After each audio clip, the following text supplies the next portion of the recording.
இந்த வைகை இலக்கிய திருவிழாவில் உரையாற்றுவதற்கு வாய்ப்பு தந்தமைக்காக தமிழ்நாடு அரசிற்கும் இங்கே இருக்கின்ற தமிழ்நாடு பொது நூலகத்துறையினுடைய இணை இயக்குனரும் எனது நண்பருமான திரு இளங்கோ சந்திரகுமார் சார் உள்ளிட்ட அனைவருக்கும் எனது பணிவான வணக்கங்களை தெரிவித்துக் கொள்கிறேன்.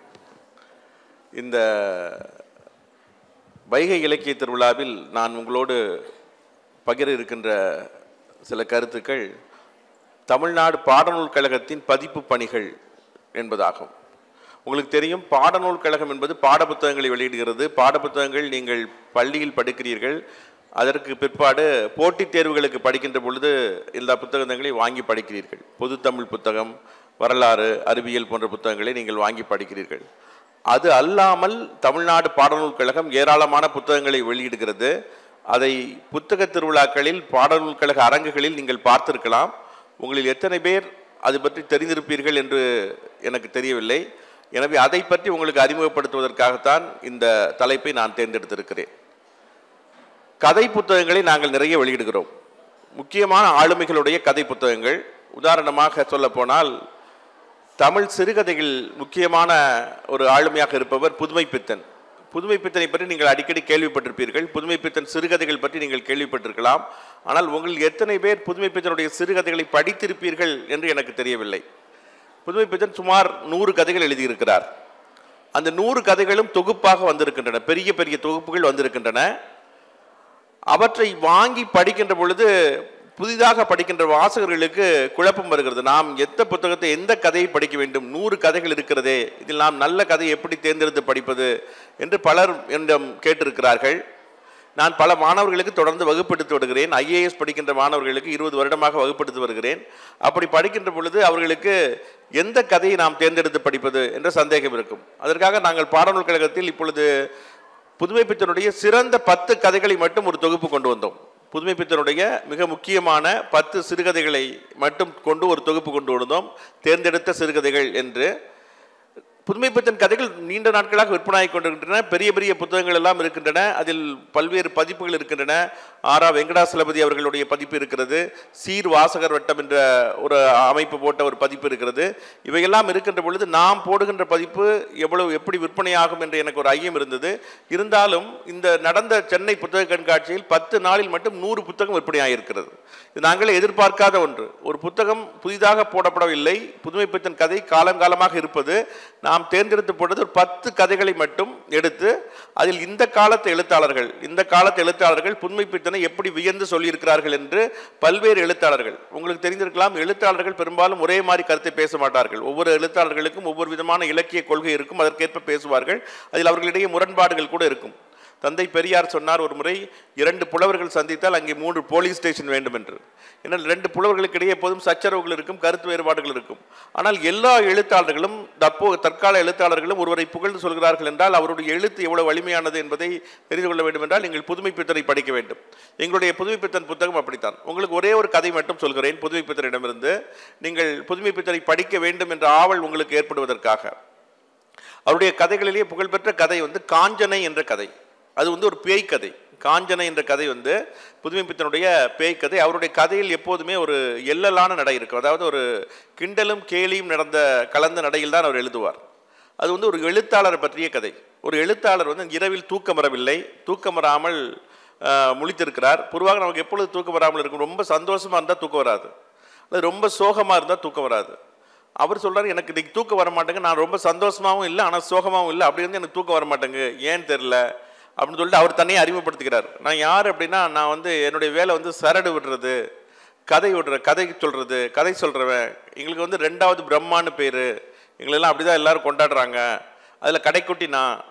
எங்களை எங்களுடைய பொய் என்பது அங்கீகரிக்கப்பட்ட பொய். எல்லாரும் நாங்கள் பொய் தான் சொல்கிறோம், ஆனால் எல்லாரும் எங்களை ரொம்ப அங்கீகரித்து கொண்டாடுறாங்க அப்படின்னு அவர் தன்னை அறிமுகப்படுத்திக்கிறார். அவர் எழுத்தாளர்னு அறிமுகப்படுத்திக்கிறார். அறிமுகப்படுத்திட்டு அவர் அப்படியே தூக்கம் வரலாங்கிறதுக்கு காரணம் பார்க்குறாரு. அப்புறம் திடீர்னு பார்த்தா ஏதோ அவர் மனைவி கர்ப்பிணி, அவங்களுக்கு கர்ப்பமாக இருக்காங்க, அவங்க படுத்துருக்காங்க. இவர் அப்படி பார்க்குறாரு, தூக்கம் வரல. அவங்க ஒய்ஃப் கேட்குறாங்க, என்ன தூக்கம் வரலையா? நாம தூக்கம் வரல அப்படின்ட்டு. சரி தூங்க அப்படின்னு சொல்லிட்டு நம்ம லைட் ஆஃப் பண்ணிட்டு படுங்க அப்படின்னு சொல்லிட்டு சொல்லிடுறாங்க. இவருக்கு திடீர்னு பார்த்தா ஏதோ ஒரு ஸ்மெல் வர மாதிரி இருக்குது ஜன்னல் வழியாக. என்ன ஒரு பிண வாடை அப்படி வர மாதிரி இருக்குது.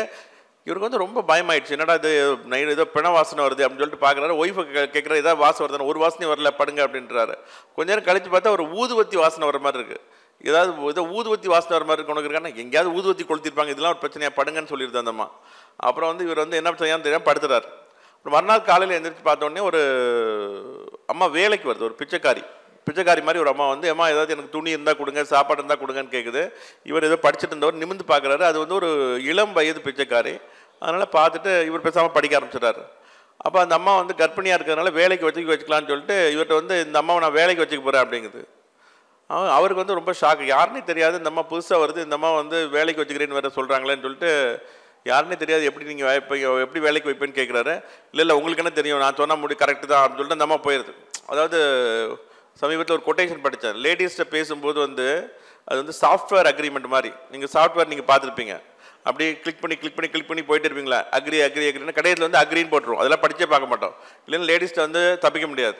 அதனால் கடையில் அக்ரி அப்படின்னு முடிஞ்சால் அதுதான் வந்து அவர் சரி பரவாயில்ல, இந்த அம்மா முடிவு பண்ணிடுச்சு, நம்ம சொன்னாலும் கேட்காதுன்னு சொல்லிட்டு சரி வேலைக்கு வச்சுக்கோ அப்படின்றார். அந்த மாதிரி வேலைக்கு வச்சுட்டாங்க அந்த அம்மாவை. இவர் பார்க்குறாரு, இவருக்கு வந்து நம்ம அந்த வேலைக்கு வர அந்த அம்மாவுடைய கால் வந்து பூமியில் படாமல் கொஞ்சம் 2 அடி மேலே இருக்க மாதிரி தோணுது, 1 அடி மேலே இருக்க மாதிரி தோணுது. அவருக்கு திரும்பவும் ஒரு வாட்டி பார்க்குறாரு, நமக்கு தான் அப்படி தோணுதா, உண்மையிலேயே அது பேயா அப்படின்னு தெரியலேன்னு சொல்லி டவுட்ஃபுல்லாக பார்க்குறாரு. அவருக்கு வந்து தெரியல, அதுக்குள்ள அந்த அம்மா உள்ளே போயிடுது. ஏன்னா இருந்தாலும் இந்த அம்மாவுக்கு ரொம்ப பயம், நம்ம மனைவி வேறு கர்ப்பிணியாக இருக்காங்களே, இந்த அம்மா வேலைக்கு வைக்கிறதா என்ன ஆக போகுதுன்னு தெரியலையே அப்படின்னு சொல்லிட்டு பயந்துகிட்டே இருக்கார். ஆனால் அந்த அம்மா உள்ளே போய் பேசு, 2 பேரும் பயங்கரமாக பேசுகிறாங்க. அது பேச இந்த அம்மா சிரிக்குது, ஒய்ஃப் சிரின்னு சிரிக்குது, நல்லா பேசுது. அதுக்கப்புறம் பேசிகிட்டே இருக்கும்போது வந்து சரி ஏதாவது கதை சொல்லு. இவர் வந்து உள்ளே போய் பார்க்குறாரு, என்னடா இந்த அம்மாவுக்கு ஏதாவது ஆயிடக்கூடாதுன்னு சொல்லி பார்க்குறாரு. ஒய்ஃப் வந்து ஏங்க லேடிஸ் வேலை செஞ்சுட்டு இருக்கிறதுல உங்களுக்கு என்ன வேலை அப்படின்னு சொல்லி ஒரு மிரட்டுறாங்க. சரி அப்படின்னு சொல்லி நம்ம பயந்துட்டு ஒன்றும் இல்லைன்னு சொல்லிட்டு வந்துடுறாரு. இவருக்கு பயம், அந்த அம்மா வந்து ஏதாவது ஒய்ஃபை பண்ணிருமோ, அது பேயோ அப்படின்னு சொல்லி ஒரு பயம். ஆனால் அவள் ஒய்ஃபுக்கு என்னென்னா, இவர் நம்ம வந்து இந்த அம்மா வர சின்ன வயசு பொண்ணாக இருக்குது, இவர் ஏன் உள்ளே வராரு அப்படின்னு சொல்லிட்டு அவள் ஒய்ஃப் திட்டுது. அதனால் இவர் பயந்துட்டு திரும்ப வெளியில் வந்துடுறாரு. அந்த உடனே இவர் திரும்ப உட்காந்து ஒரு இங்கிலீஷ் புக் எடுத்து படிச்சிடாரு. சரித்திர சாசனங்கள்னு ஒரு புக் எடுத்து படிச்சுட்டு இருக்காரு, இங்கிலீஷ் புக். அது படிச்சுட்டு இருக்கும்போது இந்த அம்மாவும் 2 பேரும் ஹாலில் உட்காந்து வேலை பார்த்துட்டு இருக்காங்க. அப்போ வந்து இவர் ஒய்ஃப் சொல்லுது அந்த அம்மாட்ட, நீ ஏதாவது ஒரு கதை சொல்ல அப்படிங்கிறது. கதை சொல்லினோடனே சரி நான் சொல்கிறேன், காசி மகாராஜாவோட கதை சொல்கிறேன் அப்படின்னு சொல்லிட்டு, காசியில் ஒரு மகாராஜா இருந்தார். அந்த மகாராஜாவுக்கு ஒரு அழகான பொண்ணு இருந்துச்சு. அந்த பொண்ணுக்கு வந்து ஒரு வித்தையெல்லாம் கற்றுக் கொடுக்கறதுக்காக ஒரு குருவை கூட்டு வந்தார். அந்த குரு வந்து அவருக்கு நிறைய கற்றுக் கொடுத்தாரு. அப்படி கற்றுக் கொடுத்துட்டு இருக்கும்போது ஆனால் அந்த பொண்ணுக்கு வந்து ராஜாவுடைய மகளுக்கு வந்து இளவரசிக்கு வந்து மந்திரி மகனை கல்யாணம் பண்ணணும்னு ஆசை. ஆனால் அந்த குருவுக்கு வந்து அந்த பொண்ணை வந்து பொண்ணு மேலே ஒரு கண்ணு. ஆனால் அந்த இளவரசிக்கு வந்து மந்திரி மகன் மேலே தான் விருப்பம். அது வந்து அந்த குருவுக்கு தெரிஞ்சிருச்சு அப்படின்னு சொல்லுது. இவருக்குன்னா பயங்கர ஷாக் ஆயிடுறாரு. ஏன்னா அவர் கையில் வச்சு ஒரு இங்கிலீஷ் புக் படிச்சுட்டு இருக்காரு. அது வந்து அந்த புக்கில் வந்து அந்த காசி மகாராஜாவுடைய கதை, அந்த பொண்ணோட கதை, அது இங்கிலீஷில் இருக்குது. அந்த கடைசி வாக்கியம் என்ன படிக்கிறாருன்னா, அந்த குருவுக்கு தெரிஞ்சு விட்டதுங்க இங்கிலீஷில் இருக்குது. அந்த அம்மா அப்படியே சொல்லிட்டு இருக்கு, ரியல் டைம் டிரான்ஸ்லேஷன் மாதிரி. இவர் கையில் இங்கிலீஷில் வச்சுட்டு இருக்காரு. அந்த அம்மா அந்த கதையை அப்படியே தமிழில் சொல்லிட்டு இருக்கு. அவர் வந்து இது ஏதோ பெரிய பேய் தான், நம்ம கையில் இருக்க புக்கு இவர் தான் படிக்க முடியும், அதுவும் இங்கிலீஷில் இருக்குது. அந்த அம்மா சாதாரணமாகவே டிரான்ஸ்லேஷன் எவ்வளோ கஷ்டம்னு தெரியும். நம்ம இப்போ ஸ்கூலில் படிக்கும்போதெல்லாம் பார்ப்போம், காலேஜில் படிக்கும்போது 5 மார்க் 10 மார்க் டிரான்ஸ்லேஷன் பண்ணுறதுக்குள்ளே ரொம்ப கஷ்டப்படுவோம். இந்த மாதிரி ரியல் டைமாக அப்படியே ஏதோ சாட் ஜிபிடியில் டிரான்ஸ்லேட் பண்ணுற மாதிரி, அப்படியே கூகுளில் பண்ணுற மாதிரி கடன்னு பண்ணி சொல்லிட்டு இருக்கு. இப்போ எங்களுக்குலாம் டிரான்ஸ்லேஷனுக்கு ரொம்ப கஷ்டப்படுறோம், அந்த மாதிரி கிடைச்சா ஈஸியாக பண்ணிடுவோம். ஸோ அந்த மாதிரி கடன்னு சொல்லிட்டு இவருக்கு ரொம்ப ஷாக் ஆகிடுச்சு. இது கண்டிப்பாக பேயோ பிசாசோ ஏதோ தான், இல்லைன்னா இவ்வளோ தூரம்லாம் இந்த நம்ம கையில் இங்கிலீஷ் இருக்க புக்கில் கதையை அந்த அம்மா எப்படி சொல்ல முடியும்னு ரொம்ப பயந்துடுறாரு. ஸோ ஒய்ஃபை ரொம்ப பத்திரமா பாதுகாக்கணும்னு சொல்லிட்டு அவர் என்ன சொல்கிறாரு, அந்த அம்மாவை கீழே படுக்க சொல்லிடலாம் அப்படின்னு சொல்லிட்டு கீழே படுக்க சொல்லிடுறாரு. அப்படியே நைட் வந்து இவரும் அவர் ஒய்ஃபு மட்டும் படுத்திருக்காங்க. அவர் ஒய்ஃப் வந்து தூங்கிட்டாங்களான்னு பார்த்துட்டு இருக்காரு. இவருக்கு தூக்கம் வரல.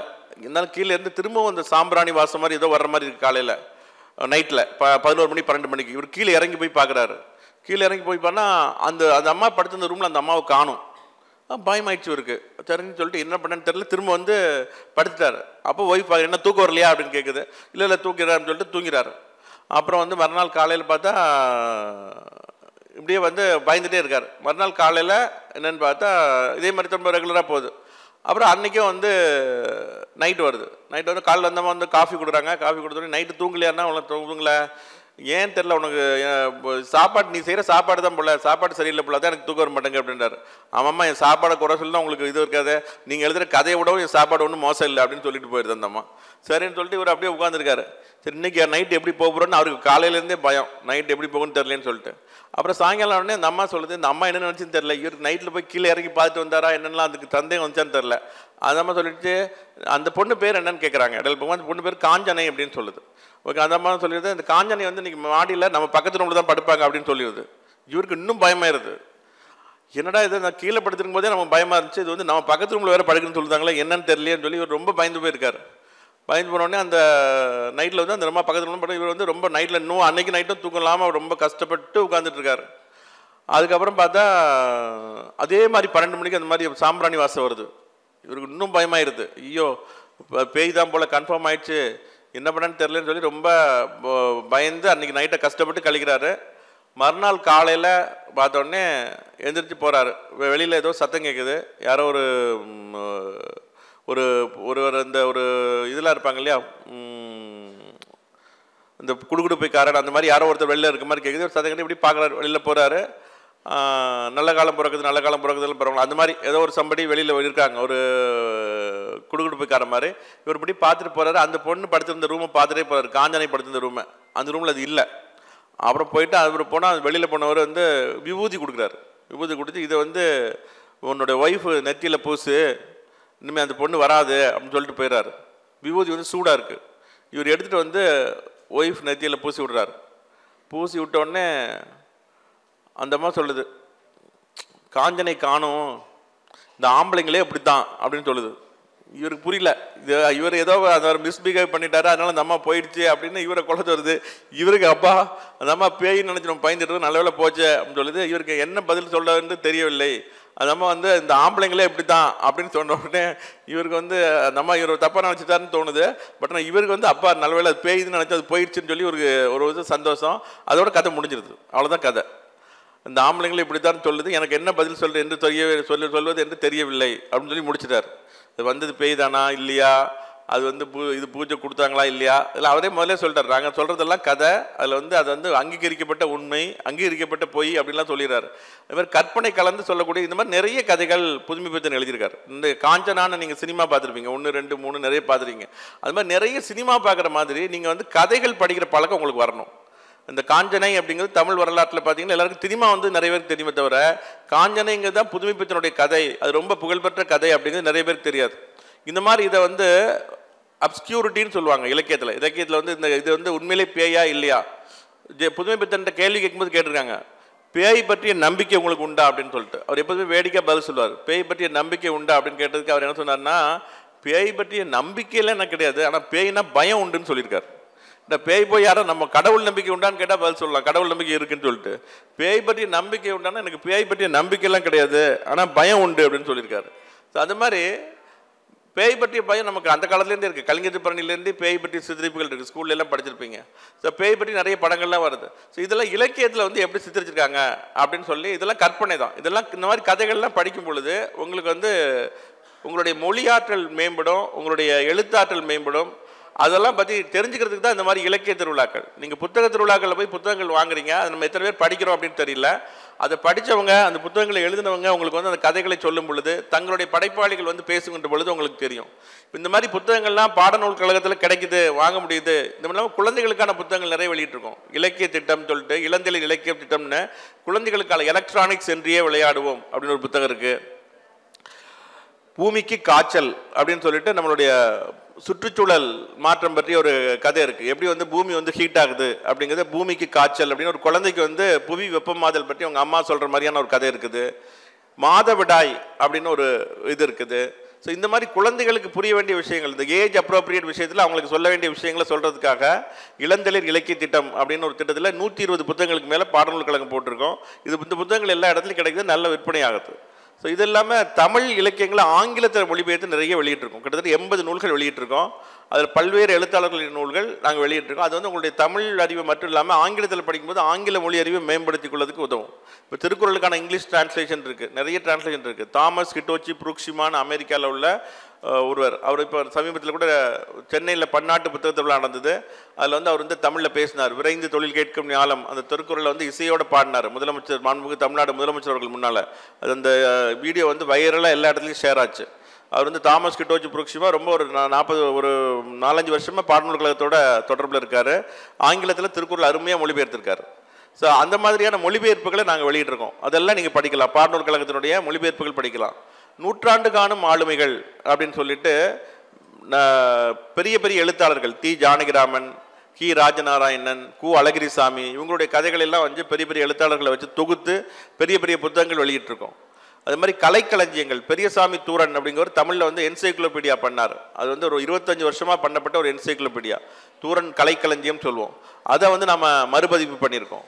ஒரு ஏராளமான கல்லூரி மாணவர்களுக்கான தமிழ் பாட புத்தகங்கள் கிட்டத்தட்ட வந்து ஒரு 600க்கும் மேற்பட்ட நூல்கள், 875 நூல்கள் வந்திருக்கு. கலைஞரோட பீரியடில் ஒரு பெரிய ஒரு ரெவல்யூஷன் நடந்திருக்கு தமிழில் 1970s. அந்த புத்தகங்கள் எல்லாம் இப்போ மறுபதிப்பு பண்ணி விற்றுருக்கோம். அது எல்லாம் ஏகப்பட்ட இடங்களில் சேல் ஆகிட்டு இருக்கு. எல்லாத்துக்குமே எல்லாம் 32 துறை சார்ந்த நூல்கள், பொலிட்டிக்கல் சயின்ஸ்லேருந்து ஆரம்பித்து ஸ்டாட்டிஸ்டிக்ஸ், என்னென்ன பாடம் நீங்கள் பாட்டனி, சுவாலஜி என்னென்ன பாடம் படிக்கிறீங்களோ எல்லாத்துக்கும் தமிழில் பாட புத்தகங்கள் இருக்குது. பாடநூல் கழகம் வெளியிட்டிருக்கக்கூடிய பாட புத்தகங்கள் இப்போதும் நல்ல விற்பனை ஆகுது. அதில் எல்லாத்துக்குமே தமிழில் சொற்கள் இருக்குது, கலை சொற்கள் இருக்குது. அதனால் கல்லூரியில் படிக்கிறவங்க அதை படிக்கலாம். இப்போ மெடிக்கல் இன்ஜினியரிங் புக்ஸ்லாம் கூட தமிழில் போட்டிருக்கோம். அது எல்லாமே மருத்துவக் கல்லூரிக்கு, இன்ஜினியரிங் காலேஜுக்கெலாம் செலக்ட் பண்ணிகிட்ருக்கோம். அது பெரிய பெரிய நீங்கள் என்ன பாட புத்தகமாக படிக்கிறாங்களோ, இப்போ கைடன்ஸ் ஃபிசியாலஜி அப்படிங்கிறத ஒரு 50 டாக்டர்கள் வச்சு மொழிபெயர்த்து தமிழில் வெளியிட்டிருக்கோம். இது மாதிரி இப்போ கடந்த 3 வருஷத்தில் மட்டும் 400க்கும் மேற்பட்ட நூல்களை பாடநூல் கழகம் வெளியிட்டிருக்கு. இலக்கியம் சார்ந்த நூல்கள், கல்வி சார்ந்த நூல்கள், குழந்தைகளுக்கான நூல்கள், இப்படி பலதரப்பட்ட நூல்கள், சங்க இலக்கியங்களை வெளியிட்டிருக்கோம். சங்க இலக்கியங்கள் உங்களுக்கு தெரிஞ்சிருக்கும், 10 பாட்டு 8 தொகை நூல்கள். அதெல்லாம் எளிமையான உரை, நீங்கள் புரிந்து கொள்ளக்கூடிய எளிமையான உரையோட நிறைய வெளியிட்டிருக்கோம். அந்த புத்தகங்கள்லாம் நீங்கள் பாடநூல் கழகத்தில் வாங்கி படிக்கலாம். அது உங்களுக்கு ஒரு நிறைய பெரிய வாய்ப்பாக அமையும். சங்க இலக்கியத்தில் எப்படி படிக்கிறது அப்படிங்கிறதுக்கு நீங்கள் இந்த புத்தகங்களெல்லாம் வாங்கி படிச்சிங்க அப்படின்னா உங்களுக்கு ஒரு நல்ல அறிமுகம் கிடைக்கும். சங்க இலக்கியம் பற்றிய அறிமுகம் வந்து உங்களுக்கு அற்புதமாக கிடைக்கும். இது தவிர நம்ம நாட்டுடைமையாக்கப்பட்ட நூல்கள் இருக்குது. பெரிய பெரிய அறிஞர்களுடைய நூல்களை வந்து தமிழ்நாடு அரசு வந்து நாட்டுடைமையாக்கியிருக்கு. நாட்டுடைமையாக்குதல் அப்படின்னு என்னென்னா, அந்த ஒரு எழுத்தாளருடைய நூலை அவங்களுக்கு தான் அந்த உரிமை இருக்கும் போடுறது. அந்த எழுத்தாளர் அவங்க ரொம்ப நம்ம சமூகத்துக்கு தொண்டாற்றிருக்காங்க அப்படின்னா அவங்களுடைய புத்தகங்களை அரசாங்கமே விலை கொடுத்து வாங்கி, அவங்க குடும்பத்துக்கு விலை கொடுத்து வாங்கி எல்லா பதிப்பங்களும் போடலாம் அப்படிங்கிற மாதிரி கொண்டு வருவோம். அந்த மாதிரி இப்போ கொண்டு வந்து நிறைய புத்தகங்கள் போடப்பட்டிருக்கு. வஉசியுடைய 4 தொகுப்புகள் வந்திருக்கு. வஉசி வந்து உங்களுக்கு கப்பலோட்டிய தமிழர்னு தெரியும், அவர் உரை எழுதியிருக்காருன்னு நிறைய பேருக்கு தெரியாது. திருக்குறள் மணக்குடவர் உதவி பதிப்பிச்சிருக்காரு, தொல்காப்பியத்துக்கெல்லாம் உரை எழுதியிருக்காரு. அவர் நிறைய சுய முன்னேற்ற நூல்கள் கூட மொழிபெயர்த்திருக்காரு. ஜேம்ஸ் ஆலன்களுடைய சுய முன்னேற்ற நூல்கள் எழுதியிருக்காரு.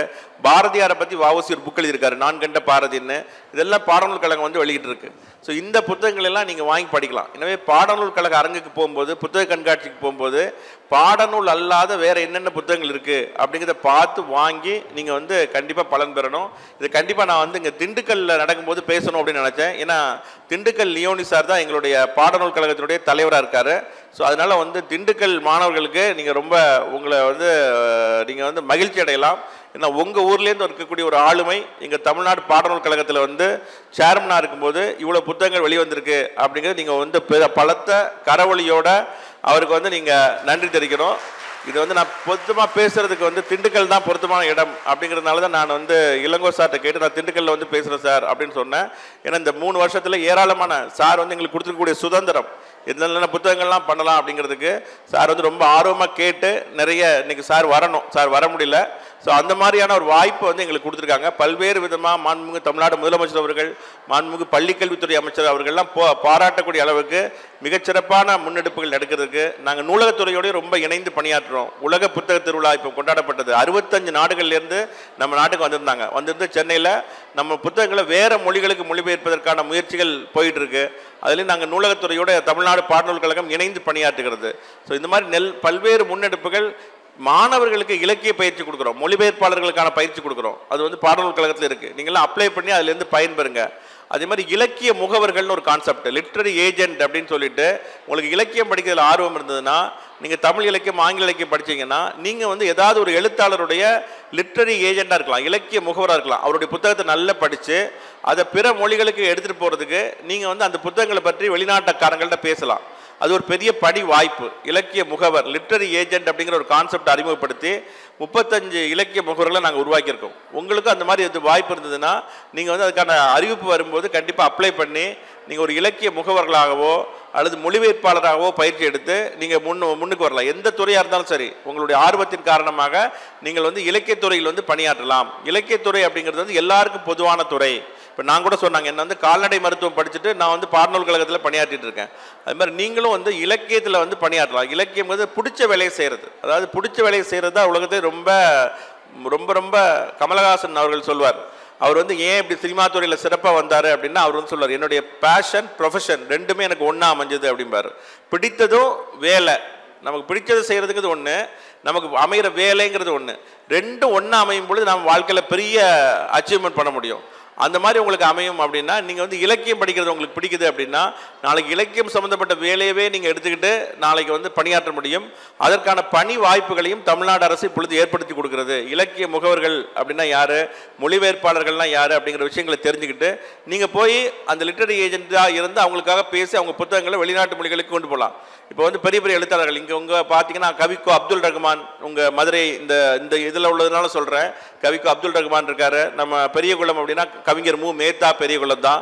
வடுகப்பட்டினா கவிஞர் வைரமுத்து சாருடைய ஊர் வந்து வடுகப்பட்டி. கவிஞர் காமராசன் கம்பம். இந்த ஏரியாவில் இருக்க கவிஞர்களே பெருங்கவிஞர்கள் 4 பேர் இருக்காங்க.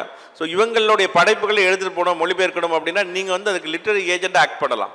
கவிக்கு அப்துல் ரஹ்மானுடைய புத்தகங்களை படிச்சிங்க, உங்களுக்கு பிடிக்குது அப்படின்னா அந்த புத்தகங்களை வேறு மொழிகளில் மொழிபெயர்க்கிறதுக்கு, இப்போ தெலுங்கு மொழியிலையோ கன்னடத்திலேயோ மொழிபெயர்க்கிறதுக்கு நீங்கள் வந்து அந்த புத்தகத்துக்கான மொழிபெயர்ப்புக்கான இலக்கிய முகவராக மாறி எங்களோட சேர்ந்து பணியாற்ற முடியும். பாடநூல் கழகத்தோடையும் பொது நூலகத்துறையோடு சேர்ந்து அப்ளை பண்ணி அதுக்கான சில ப்ரொசீஜர்லாம் இருக்குது. அது மாதிரி பணி வாய்ப்புகளை நீங்கள் பயன்படுத்துங்க அப்படின்னு சொல்லி மாணவர்களுக்கு என்னுடைய வேண்டுகோளை வைத்து உங்களை எல்லாரும் இந்த மாதிரி இலக்கிய திருவிழாக்களை நன்றாக பயன்படுத்தி கொண்டு உங்கள் மொழி அறிவையும் இலக்கிய ஆர்வத்தையும் வளர்த்துக் கொள்ளுங்கள் என்று சொல்லி விடைபெறுகிறேன். நன்றி, வணக்கம்.